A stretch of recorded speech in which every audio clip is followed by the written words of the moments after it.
नमस्कार प्यारे विद्यार्थियों। आज का जो सेशन में हम डिस्कस करेंगे terms and associated crop part 2। ठीक है, आज हमारा इसी का सेकेंड लेक्चर है। इसमें और जो टर्म्स बच गए थे वो सारे हम यहाँ पर डिस्कस करने वाले हैं। ठीक है, अभी तक हमने डिस्कस किया था, उसमें मोस्ट इंपोर्टेंट चीजें थी जो डिस्कस की थी। टर्म्स ऐसे थे जो क्रॉप से रिलेटेड थे या कहीं ना कहीं प्रोसेसिंग से रिलेटेड थे। आज भी हम पार्ट 2 में वही डिस्कस करने वाले हैं और अलग अलग क्रॉप्स के बारे में। क्लियर है? चलिए, यहाँ पर सबसे पहले हम बात करेंगे टॉपिंग। देखो, टॉपिंग कई सारी क्रॉप में होती है, ध्यान रखना। डायग्राम से आपको कुछ समझ में भी आ रहा होगा। यहाँ पर जो टॉपिंग की बात हो गई है, देखो टॉपिंग दो में करते हैं, कॉटन में भी करते हैं और चने में भी करते हैं। यहाँ पर हम बात करते हैं पहले कॉटन की। ठीक है, यहाँ पर हम बात करते हैं कॉटन की। कॉटन के अंदर टॉपिंग की जाती है। यहाँ पर अगर मैं बात करूँ कॉटन के अलावा चने में भी टॉपिंग है, उसको हम निपिंग बोल देते हैं। दूसरी चीज एक होता है सनफ्लावर। सनफ्लावर में हम पिंचिंग बोलते हैं, लेकिन करते हैं ऊपर टॉप की बट्टी निकालते हैं, वो भी एक तरह से टॉपिंग होता है। लेकिन जनरली यहाँ पर मैं बात कर रहा हूँ किसकी? कॉटन। यहाँ पे टॉपिंग की बात कर रहे हैं किसके अंदर? कपास के अंदर। कपास के अंदर क्या की जाती है? टॉपिंग की प्रोसेस होती है। टॉपिंग के अंदर मतलब क्या होता है? यहाँ पर अब बात हो रही टॉपिंग। टॉपिंग मतलब टॉप। टॉपिंग मतलब क्या? टॉप। अब टॉप मतलब जो ऊपर की जो बड होती है, कॉटन का जो प्लांट होता है उसमें सबसे ऊपर एक बड होती है, उस बड को निकालना मतलब टॉप की बात हो। टॉपिंग मतलब टॉप, सबसे ऊपर। ऊपर की बड को निकालने की जो प्रोसेस होती है उसको हम बोलते थे टॉपिंग। ठीक है, ऐसा क्यों करते हैं? क्योंकि अगर ऊपर की बड हम निकाल दें, आपको पता है कि ऊपर जो होता है एक्सिलरी हार्मोन होता है। ठीक है, टॉप पर क्या होता है? एक्सिलरी हार्मोन होता है। अगर वो बड हम निकाल लेंगे तो वो जो हार्मोन है वो नीचे की तरफ डाइवर्ट होगा। ठीक है, लेटरल की तरफ डाइवर्ट होगा और प्लांट को सभी पार्ट में यहाँ पर क्या होगा? फूड मिलना शुरू हो जाएगा। तो ऊपर की जो बड होती है इस बड को हम निकाल देते हैं। ठीक है, तो यहाँ पर हम बोल सकते हैं removal of upper bud. Removal of upper bud, ऊपर की जो बड होती है उसको निकालना क्या कहलाता है? टॉपिंग कहलाता है। ठीक है, ऊपर की जो बड है उसको निकाल देना क्या कहलाता है? कॉटन।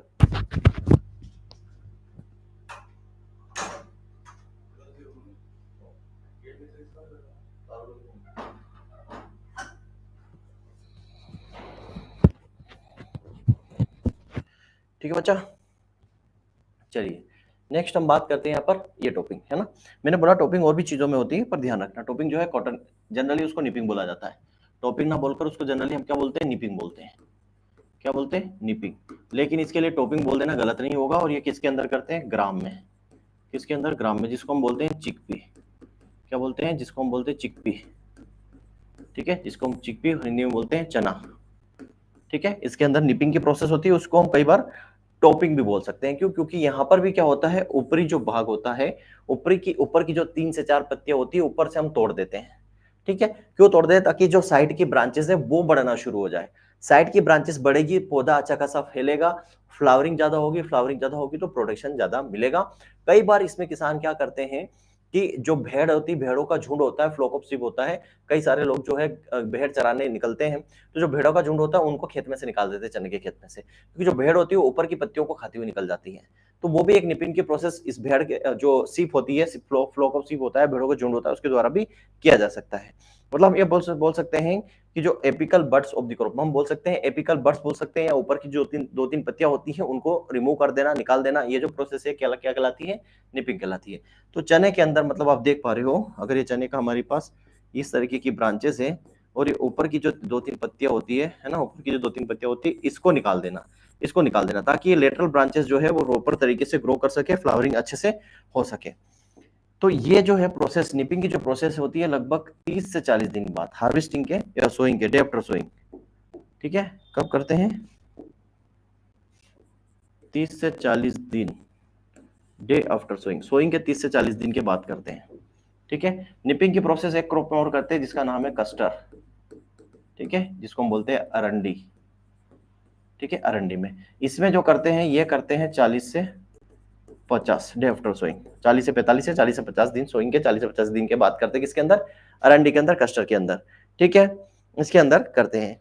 अब इसका रीजन क्या होता है? To stop apical growth. इसका क्यों करते हैं? क्यों कर रहे हैं हम ऊपर से nipping? To stop apical growth. Apical की जो ग्रोथ है उसको रोक देना, ऊपर की ग्रोथ है उसको रोक देना। ऊपर से काट देंगे तो ऊपर की ग्रोथ रुक जाएगी। अब ऊपर की ग्रोथ रुकेगी तो लेटरल ब्रांचेस क्या होगी? इंक्रीज होगी। हम क्या कह सकते हैं? ऊपर की जैसे यहाँ पर आपको दिख रहा है कि ऊपर की ब्रांचेस, हम ऊपर की जो है बड बोल दो या ऊपर की जो लीव्स है उसको हम निकाल रहे हैं।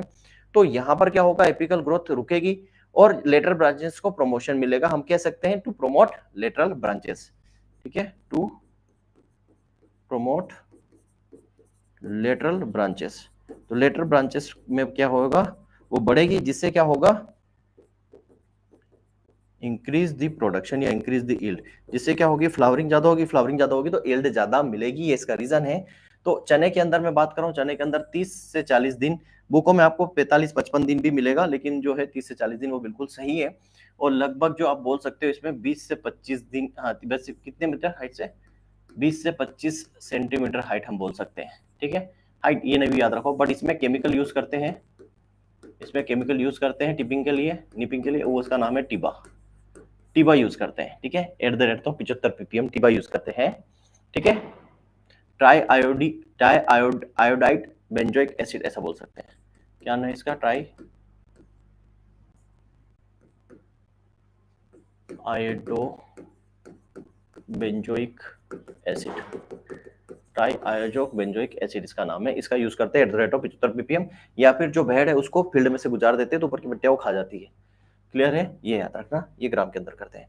दूसरा पिंचिंग और निपिंग, जनरली टर्म्स पिंचिंग ही यूज होता है, याद रखना, जनरली पिंचिंग ही यूज होता है, पिंचिंग ऑप्शन में ना हो तो फिर निपिंग लगाना।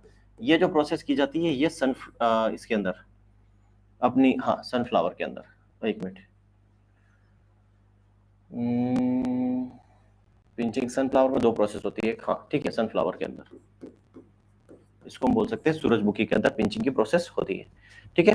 सूरजमुखी के अंदर जो है पिंचिंग की प्रोसेस कर जाती है। अच्छा, इसमें भी रीजन क्या है, इसमें भी आप देख रहे हो ये ऊपर से पिंचिंग का मतलब तो हम करते हैं ना, यार मैं सपना देख रहा हूँ कि क्या देख रहा हूँ, मैं सपने में तो नहीं हूँ, एक बार मुझे पिंच करना, तो हम यहाँ पे एकदम से चूटी काटते हैं, उसको बोलते हैं पिंचिंग। तो उसी तरीके से इस फ्लावर में आप देखोगे जो मेन स्टेम आ रही है ऊपर की, है ना, इस प्लांट के अंदर जो ये मेन स्टेम आ रही है जहाँ पर वो हमारा सूरजमुखी का फ्लावर लगता है, तो ये जो मेन स्टेम आ रही है, इस मेन स्टेम को यहाँ पर पिंच कर देते हैं, यहाँ से तोड़ देते हैं, यहाँ से काट देते हैं, ठीक है। मेन स्टेम को ही क्या कर देते हैं, cutting of top of the flower stem, जो मेन स्टेम जहां पर फ्लावर लगता है उसी को काट देते हैं ताकि ज्यादा से ज्यादा ब्रांचेस है, मोर एंड लॉन्गर ब्रांचेस हो, ठीक है। तो यहाँ पर हम ऐसा कर सकते हैं, cutting of main flower branch, the process of cutting of main flower branch, जो मेन फ्लावर ब्रांच या मेन फ्लावर स्टेम होता है उसको यहाँ पर कट कर देते हैं, मेन स्टेम को कट कर देते हैं, जिससे क्या होगा, to promote more and longer branch, क्या हो जाएगा, to promote more and longer branch. तो क्या होगा, क्या लंबी, ज्यादा से ज्यादा ब्रांचेस होगी और लंबी ब्रांचेस होगी सूरजमुखी की। क्लियर है, तो उस प्रोसेस को बोलते हैं पिंचिंग, ऊपर से जो मेन स्टेम होता है, फ्लावर स्टेम होता है, उसको पिंच कर देते हैं। दूसरा आता है करिंग, करिंग की प्रोसेस 2 क्रॉप में होती है बच्चा, ठीक है। करिंग की प्रोसेस किसमें होती है, एक तो होती है टोबैको के अंदर, एक होती है टोबैको के अंदर जो आपको यहाँ दिख रही, और एक होती है टी के अंदर जो आपको यहाँ दिख रही है। करिंग का मतलब क्या होता है, ड्राइंग ऑफ लीफ, क्या आ जाएगा, ड्राइंग ऑफ लीफ, जो पत्तियां होती है उनको सुखाना, इस तरीके से टोबैको में सुखाते हैं, इस तरीके से चाय में सुखाते हैं। तो चाय की या टोबैको की जो लीव्स है उसको सुखाना ही क्या कहलाता है, करिंग की प्रोसेस कहलाती है, और टोबैको टी दोनों में होती है। चलिए, फिर आता है टिपिंग। टिपिंग मतलब हो सकता है एक नॉर्मल प्रोसेस है टी की, टिपिंग की प्रोसेस किसमें करते हैं, टी में, ठीक है, चाय के अंदर करते हैं, और एक बिल्कुल नॉर्मल प्रोसेस है।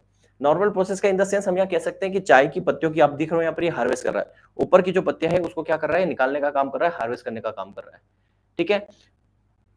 मतलब हम यहाँ बोल सकते हैं कि पत्तियों को तोड़ रहा है, एक इसके ये प्रोडक्शन ले रहा है, ठीक है। इसको हम बोल सकते हैं plucking, plucking of leaves from T, क्या बोल सकते हैं, प्लकिंग, प्लकिंग ऑफ लीव्स, ठीक है, plucking of leaves from the T, plucking of leaves from T, from T, ये एक नॉर्मल प्रोसेस है। मतलब सीधी सी बात है, हमें प्रोडक्शन लेना है तो हमें पत्तियों को यहाँ पर तोड़ना पड़ेगा, तो ये ऊपर की जो पत्तियां तोड़ रहा है मतलब ये हार्वेस्टिंग कर रहा है, और ये जो प्रोसेस है वो क्या कहलाती है, टिपिंग कहलाती है, और इसी को क्या बोलते हैं, टिपिंग का मतलब होता है plucking of leaves from T, चाय के पौधे से या टी जो है उस पर जो पत्तियां हम तोड़ते हैं, प्लक करते हैं, उसको टिपिंग बोलते हैं इस प्रोसेस को, और ये नॉर्मल प्रोसेस है, क्योंकि हार्वेस्टिंग इसी तरीके से की जाती है टी की।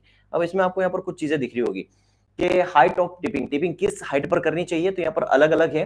टाइप ऑफ प्रून मतलब कब लाइट प्रून कब करेंगे, तो 20 से 25 सेंटीमीटर पर करते हैं, और ये number of leaves return in the new lateral primary, लगभग 5 बार जो है लेटरल नई पत्तियां जो है नई चीज आ जाती है। मीडियम करोगे 30 सेंटीमीटर 5 से 6 बार, डीप करोगे तो 3 से 4 बार आएगा, और मीडियम स्किफ आप करोगे तो 1 बार आएगा, यहाँ पर लाइट लेवल ऑफ इसकी या अनपूर्ण करोगे तो सेम लेवल पर प्लग ऑफ जेनम बोल सकते हैं, नील रहेगा यहाँ पर। तो ये किस हाइट पर करते हैं यहाँ पर दिया हुआ है आपको, लाइट करना है कैसे करना है। अब आता है रेटिंग। रेटिंग की जो प्रोसेस है बच्चा किसके अंदर करते हैं, रेटिंग की प्रोसेस करते हैं जूट के अंदर। किसके अंदर करते हैं, जूट के अंदर रेटिंग की प्रोसेस होती है। रेटिंग की प्रोसेस जो होती है इसका मतलब क्या होता है कि ये जो है आपने देखा होगा, ये जूट को इनको डाल देते हैं पानी के अंदर, ठीक है, पानी के अंदर डाल देते हैं। क्यों डाल देते हैं, इसलिए डाल देते हैं कि ये जो इसका जो स्टेम है वो लूज हो जाए, ठीक है। लूज करने के लिए इसको पानी के अंदर डाल देते हैं, किसको, जूट को। अब लूज करने के लिए पानी के अंदर डाल देते हैं जूट को, ठीक है। पूरा बंडल है, आपको ये दिख रहा है जूट का पूरा बंडल है, मतलब ये जूट है, इसके पूरे बंडल को अच्छे से बांध दिया, बांध कर पानी के अंदर डाल दिया। क्यों डाल दिया, क्योंकि ये जो रेसा है इसका, जो हम बोल सकते हैं स्ट्रा है या रेसा है, वो लूज हो जाएगा, इसके लिए इसको करते हैं, याद रखना।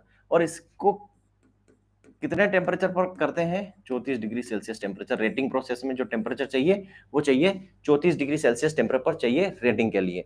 तो सीधा सा कॉन्सेप्ट क्या है कि आज जो जूट का बंडल होता है, मतलब जो स्टॉक का जो बंडल होता है, उसको टाइट बांध कर पानी के टैंक में डाल देते हैं, जिससे उसका जो रेशा होता है, फाइबर होता है, वो आसानी से लूज हो जाए और उसको हम आसानी से लकड़ी से अलग कर पाए। और इसको करने के लिए 34 डिग्री टेम्परेचर हमें चाहिए होता है, ठीक है। दूसरा आता है स्ट्रिपिंग। स्ट्रिपिंग का मतलब क्या होता है, ये भी प्रोसेस किसके अंदर करते हैं, ये प्रोसेस भी जूट के अंदर करते हैं, ठीक है। अब देखो, पहले हुई रेटिंग और रेटिंग के बाद होती है स्ट्रिपिंग, ठीक है। उसके बाद क्या होती है, स्ट्रिपिंग, है ना। ये दोनों प्रोसेस इसके बाद ही चलती है। इसके बाद क्या होगा, स्ट्रिपिंग होगा।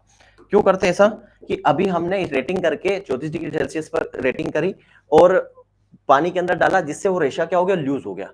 अब उस स्टेम से रेशे को निकालना, ये यहाँ पर अब दिख रहा होगा, एक फार्मर है, ये उस स्टेम से या स्टॉक से रेशे को निकाल रहा है। तो ये जो रेशे से मतलब जो स्टॉक है मतलब जो डंठल है या जो स्टेम है, उससे रेशा जो निकाल रहा है, ये निकालने की प्रोसेस क्या कहलाती है, ये जो निकालने की प्रोसेस आपको दिख रही है, जो निकालने की प्रोसेस क्या कहलाती है, ये कहलाती है आपकी स्ट्रेपिंग। ये प्रोसेस क्या कहलाती है बच्चा, ये कहलाती है स्ट्रेपिंग, ठीक है। हम बोल सकते हैं removal of fibre from the stock after the rating, ठीक है। हम क्या बोल सकते हैं, removal of fibre from the stock after the completion of rating, ठीक है, after the completion of rating. Rating की प्रोसेस कंप्लीट होने के बाद स्टॉक से रेशा निकालने की जो प्रक्रिया है वो स्टेपिंग कहलाती है। तो पहले रेटिंग होता है, फिर स्टेपिंग होती है। और अगर अब यह रिबॉनिंग या रिबन रेटिंग, इसका मतलब क्या होता है, इसका सीधा सा मतलब है ये एक मैकेनिकल प्रोसेस है, याद रखना। क्या है ये, एक मैकेनिकल प्रोसेस है। मैकेनिकल प्रोसेस है पहली चीज। अब यहाँ पर रेटिंग और स्टेपिंग दोनों को एक साथ कर दिया गया है, सीधी सी बात है। यहाँ पर रेटिंग और स्टेपिंग दोनों एक साथ हो गई है। तो मैकेनिकल प्रोसेस मतलब यहाँ पर मशीन के थ्रू, ये आपको मशीन दिख रही है, मशीन में यहाँ पर स्ट्रोक डालेंगे तो रेशा जो है बाहर निकाला जाएगा। मतलब यहाँ पर रेटिंग स्टेपिंग दोनों एक साथ ही हो गई। पहले वहां क्या था, पहले रेटिंग करी थी, रेटिंग करने के बाद फिर रेशे को निकालना मतलब स्टेपिंग करी थी। यहाँ पर डायरेक्ट जो है मशीन के थ्रू रेशा निकाला जाता है। इस प्रोसेस को कहा जाता है रिबॉनिंग या रिबॉन रेटिंग। मतलब यहाँ पर ये एक मैकेनिकल प्रोसेस है, मशीन के द्वारा रेशा निकालने की प्रक्रिया क्या कहलाती है, इसको बोलते हैं हम रिबॉनिंग, ठीक है। मशीन के द्वारा रेशा निकाला जा रहा है, इतना सीधा सा कॉन्सेप्ट है, ठीक है। मैकेनिकल, यहाँ पर स्टेम जो मेच्योर स्टेम होता है, जो स्टेम अच्छा खासा मेच्योर हो जाता है, उसको मशीन में डालकर सीधा रेशा निकाल लेते हैं। इस प्रोसेस को कहा जाता है रिबॉनिंग या रिबन रेटिंग। अब स्टॉकिंग, आपको यहाँ पे डायग्राम में दिख रहा है, टमाटर है। स्टॉकिंग की प्रोसेस आपको पता है किसमें करते हैं, टोमेटो के अंदर। टोमेटो के अंदर आपको पता है टोमेटो की दो प्रकार की जो है किस्में होती हैं, एक होता है डिटर्मिनेंट टाइप और एक होता है इनडिटर्मिनेंट टाइप। डिटर्मिनेंट टाइप जो निर्धारित होती है, याद रखना क्या होती है, दो प्रकार की होती है। एक होता है डिटर्मिनेंट टाइप, ठीक है, एक होता है इनडिटर्मिनेंट टाइप, एक इनडिटर्मिनेंट टाइप होता है, ठीक है। डिटर्मिनेंट टाइप का मतलब सीधा सा होता है बच्चा कि जो प्लांट है, ये जो प्लांट है टमाटर का, ये प्लांट इस तरीके से जाएगा, ठीक है, और इसकी ग्रोथ जो है रुक जाएगी। यहाँ पर एक फ्लावर बनेगा और इसकी ग्रोथ रुक जाएगी, ठीक है। यहाँ पर टमाटर लगना शुरू हो जाएगी, जो भी है टमाटर लगना शुरू हो जाएंगे गुच्छे में, ठीक। इसको बोलते हैं डिटर्मिनेंट, क्योंकि इसकी हाइट जो है वो सीमित रहेगी, निश्चित रहेगी। ये इनडिटर्मिनेंट टाइप में क्या होता है, इनडिटर्मिनेंट टाइप में इसकी हाइट चलती जाती है। इसमें जो है फ्लावर सेंटर में नहीं लगता, इसमें जो फ्लावर लगता है वो साइड में लगता है, ठीक है। इनमें फ्लावर यहाँ साइड में होते हैं और यहीं पे क्या होते हैं, टमाटर लगना शुरू होते हैं। इनमें फ्लावर कहाँ होते हैं, साइड में होते हैं। तो यहाँ ऊपर फ्लावर नहीं होता, इसलिए इसकी ग्रोथ ऊपर चली जाती है, ऊपर चलती जाती है, ऊपर चलती जाती है। इसमें क्या होता है, यहाँ पर टॉप पे ही फ्लावर आ जाता है। टॉप पे फ्लावर आता है, इसकी ग्रोथ रुक जाती है। इसमें टॉप पे फ्लावर नहीं होता, साइड में होता है, तो इसकी ग्रोथ बढ़ती चली जाती है। इनको हम लगाते हैं कहाँ पर, पॉली हाउस में, इनको पॉली हाउस में लगाया जाता है, ठीक है, कंट्रोल कंडीशन में, और इसको ओपन फील्ड में लगाया जाता है, ठीक है। इस तरीके के जो टमाटर होते हैं डिटर्मिनेंट, इनको ओपन फील्ड में खेत में लगाया जाता है और इनको पॉली हाउस नेट हाउस में लगाया जाता है। इसलिए इसमें अब देखो, इसमें तो ये जो होता है ये क्या होता है, सेल्फ स्टॉक बोल सकते हैं, इसमें सेल्फ स्टॉकिंग होती है। सेल्फ स्टॉकिंग मतलब ये खुद को ही सहारा देता है। स्टॉकिंग का मतलब होता है सपोर्ट देना, सपोर्ट देना ताकि वो गिरने से बच जाए, ठीक है, ठीक है। Support to prevent lodging, to prevent lodging मतलब गिरने से बचाने के लिए, गिरने से बचाने के लिए इसमें स्टॉकिंग करते हैं, ठीक है, सहारा देते हैं। तो जो डिटरमिनेंट टाइप है उसकी हाइट तो कम ही रहती है, ऊपर बढ़ता नहीं है, तो क्या होता है, ये ओपन फील्ड में लगाते हैं तो ये सेल्फ स्टॉकिंग इसमें होती है, मतलब ये अपने आप को खड़ा रखने की क्षमता रखता है। इस टाइप का जो प्लांट होता है इसमें चलते चलता ऊपर बढ़ता जाता है, तो इसमें स्टॉकिंग की जरूरत पड़ती है, सहारा देने की जरूरत पड़ती है इनडिटरमिनेंट टाइप में। तो यहाँ आप देख पा रहे हो, जैसे लकड़ी के बना दिए ना, या फिर रेसा टांग दिया, ऊपर से धागा टांग देते हैं, तो ये टमाटर जो है इस पे बढ़ता चला जाता है। तो स्टॉकिंग का मतलब होता है सपोर्ट देना, ठीक है, फिजिकल सपोर्ट देना ताकि वो गिरने से बच सके, ठीक है, उसको प्रॉपर ऊपर चला जाए। क्लियर। अब आता है पार बॉइलिंग। अब पार बॉइलिंग की सीधी प्रोसेस है बच्चा, पार बॉइलिंग की प्रोसेस करते हैं हम राइस के अंदर, ठीक है। यहाँ पर राइस को जो है स्टेम किया जाता है, स्टीम किया जाता है या गर्म किया जाता है, ठीक है, बॉईल किया जाता है, ठीक है, पार्शियली बॉइलिंग करते हैं राइस को, ठीक है। अब पार्शियली बॉइलिंग करते क्यों बच्चा, हस्क जो है, हस्क जो होते हैं उसको निकालने के लिए या इसके लिए। तो यहाँ पर सीधी सी बात है, यहाँ पर क्या करते हैं, पार्शियली बॉइलिंग ऑफ राइस, ठीक है, स्टीम करते हैं, भाप देते हैं, तो पार्शियली बॉइलिंग करते हैं, सॉरी बच्चा, सॉरी, पार्शियल बॉईल करते हैं राइस को। अब इसको हम बोलते हैं hydrothermal process, hydrothermal process, hydrothermal process मतलब यहाँ पर क्या कर रहे हैं, हम पानी से हीट देके इसको गर्म कर रहे हैं, हीट देके स्टीम से गर्म करते हैं, तो ये जो हाइड्रोथर्मल प्रोसेस भी कहलाती है। यहाँ पर चावल को पार्शियली ब्लोइंग किया जाता है। पैरा ब्लोइंग का सीधा सा कॉन्सेप्ट होता है कि जो हमारे विटामिन वगैरह लॉस हो जाते हैं वो ना हो, ठीक है। चलिए, तो ये पूरी प्रोसेस है। पेडी में क्लीनिंग करेंगे, फिर वाटर के अंदर 8 घंटे तक रखेंगे, फिर ड्रेन वाटर को निकाल देंगे, फिर उसमें 20 मिनट तक स्टीमिंग करेंगे, फिर यहाँ पर हीपिंग करने का काम करेंगे, फिर टेम्परेचर देने का काम करेंगे, फिर सन ड्राई करेंगे, और फिर जो है हमें यहाँ 14% पर जो है ड्राई पेडी हमें यहाँ पर मिल जाएगी। इस तरीके से प्रोसेस होती है। अब यह जो है बुशनिंग, बुशनिंग जो है प्रोसेस, ये भी किसके अंदर करते हैं, राइस में करते हैं, ठीक है, राइस में करते हैं।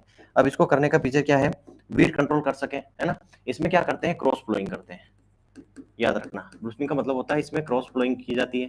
क्रॉस फ्लोइंग करते हैं 4 to 6 week up day after sowing, day after sowing बोल सकते हैं, day after transplanting, day after नहीं, वीक, 4 से 6 वीक, 4 से 6 week after sowing, after transplanting, ठीक है। ट्रांसप्लांटिंग के 4 से 6 सप्ताह बाद यहाँ पर बुशनिंग करते हैं, और ये करते हैं 5 से 10 सेंटीमीटर वाटर में, 5 से 10 सेंटीमीटर स्टैंडिंग वाटर में ये क्रॉस फ्लोइंग करते हैं। आप देख रहे हो यहाँ पर, ये इस तरीके से और इस तरीके से क्रॉस फ्लोइंग की जाती है, इस तरीके से इस तरीके से क्रॉस फ्लोइंग करते हैं इसमें स्टैंडिंग वाटर में।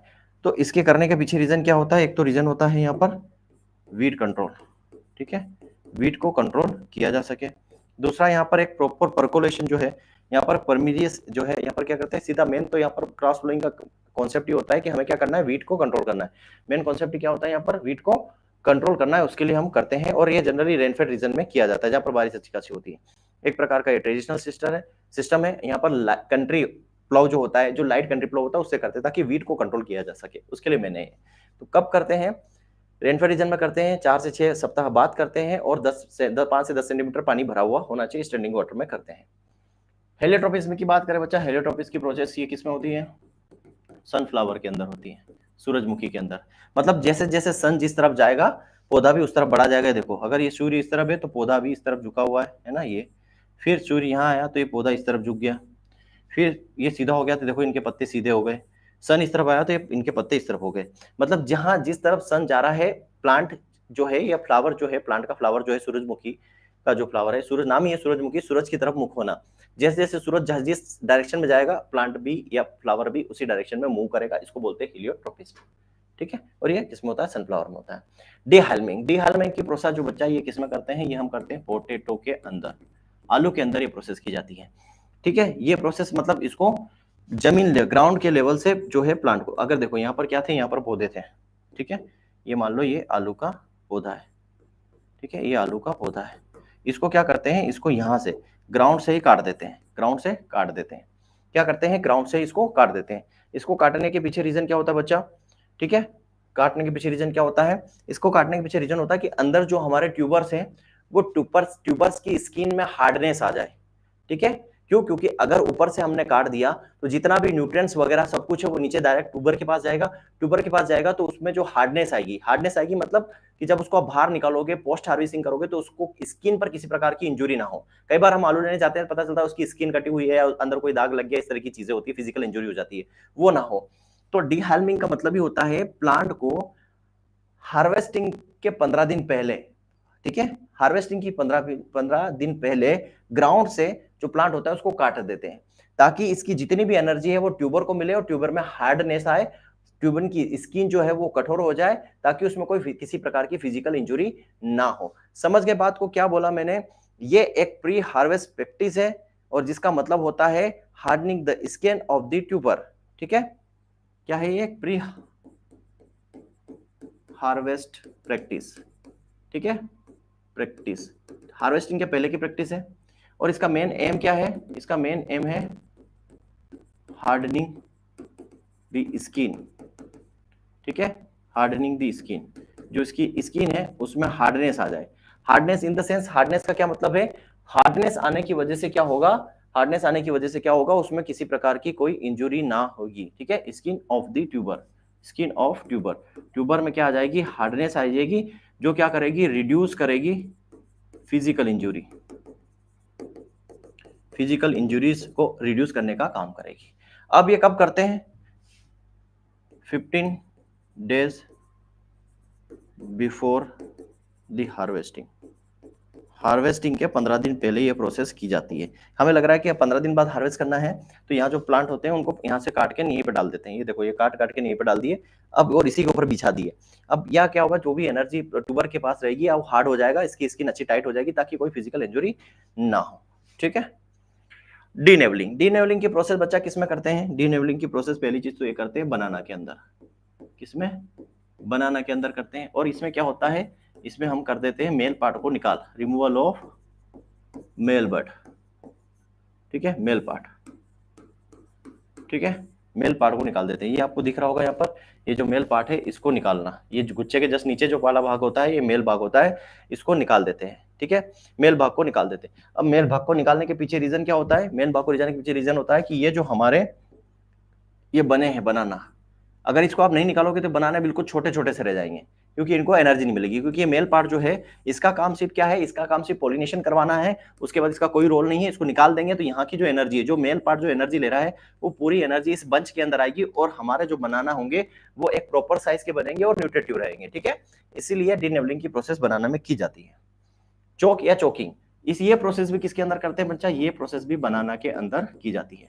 इसके अंदर क्या होता है, ये जो आप देख रहे हो बंच, बंच जो होता है इसका बनाना का, ये प्रॉपर जो है इमर्ज नहीं हो पाता है। याद रखना, ये जो बनाना का जो बंच आप दिख रहे हो ये प्रॉपर इमर्ज नहीं हो पाता, ये ध्यान रखना। बनाना प्लांट जो होता है, ये चोक जो है एक प्रकार की कंडीशन है बनाना की, जो फ्रूट बंच होता है वो निकल नहीं पाता है, अब नॉर्मल होता है, ट्विस्टेड होता है। तो हम ये बोल सकते हैं कि जो हम बोल सकते हैं बनाना या फ्रूट बंच होता है, जो फ्रूट बंच होता है fail to emerge, fail to emerge, वो इमर्ज नहीं हो पाता है, बन नहीं पाता है, ठीक है, ड्यू टू चोकिंग की वजह से चोक हो जाता है। अब इसके पीछे जो है ये चोक हो जाता है या इमर्ज नहीं हो पाता है, इसका सिंपल सा कॉन्सेप्ट ये है कि यहाँ पर एबनॉर्मलिटी आ जाती है, ये ट्विस्टेड हो जाते हैं, मुड़ जाते हैं, ठीक है, ये आपको दिख रहा है, ट्विस्टेड हो जाते हैं, मुड़ जाते हैं। तो ये जो प्रोसेस है क्या कहलाती है, चोकिंग कहलाती है। मतलब चोक हो जाना, मतलब फ्रूट जो है इमर्ज ही नहीं हो पा रहा है, उसकी ग्रोथ रुक गई है, इमर्जिंग नहीं है, उसमें प्रोसेस ही नहीं हो पा रही है, इसको बोलते हैं चोक या चोकिंग या बनाना के अंदर की जाती है। आता है निकिंग, निकिंग की प्रोसेस बच्चा बाजरा के अंदर, सॉरी ज्वार के अंदर होती है, ठीक है, ज्वार मतलब सोरगम के अंदर होती है, याद रखना। अब यहाँ पर जो है निकिंग का सीधा सा मतलब होता है, ये एक प्रकार का हम बोल सकते हैं एबनॉर्मलिटीज है। ये क्या करता है, सीड प्रोडक्शन के अंदर सिंक्रोनाइजेशन नहीं हो पाता या प्रॉपर सीड प्रोडक्शन हम नहीं ले पाते हैं। इसका सीधा सा कॉन्सेप्ट है कि हाइब्रिड सीड प्रोडक्शन जो है नहीं कर पाते हैं। निकिंग की जो प्रोसेस है ना बच्चा, यहाँ पर ये एक प्रकार की सीरियस प्रॉब्लम है।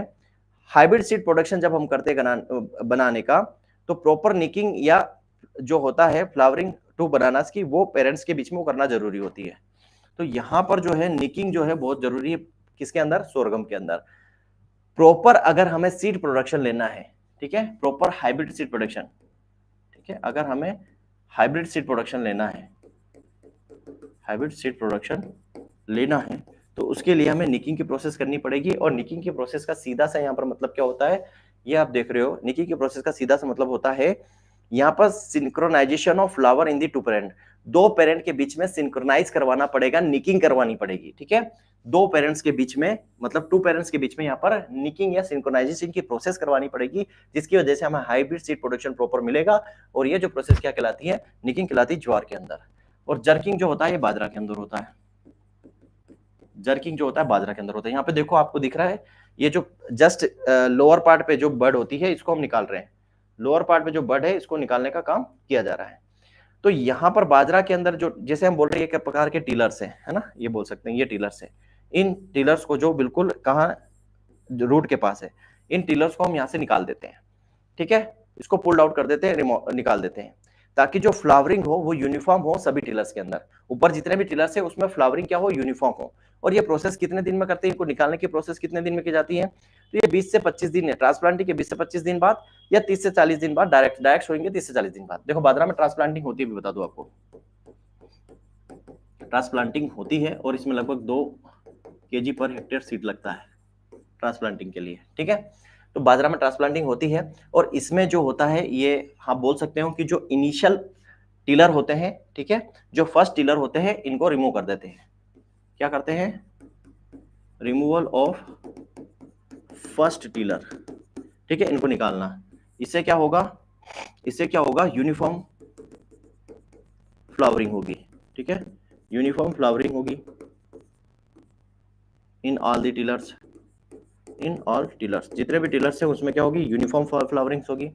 यह प्रोसेस कब की जाती है, 20 से 25 डे आफ्टर ट्रांसप्लांटिंग और 30 से 40 डे आफ्टर सोइंग। अगर ट्रांसप्लांटिंग कर रहे हो तो 20 से 25 दिन बाद, अगर डायरेक्ट सोइंग कर रहे हो तो 30 से 40 दिन बाद ये प्रोसेस करते हैं कि जो फर्स्ट टिलर होते हैं उनको निकाल दो, ताकि बाकी टिलर में यूनिफॉर्म क्या हो, फ्लावरिंग आए, और यहाँ पर क्या हो, यूनिफॉर्म फ्लावरिंग आएगी तो प्रोडक्शन भी उस हिसाब से मिलने वाला है, ठीक है। तो इस प्रोसेस को जर्किंग कहा जाता है।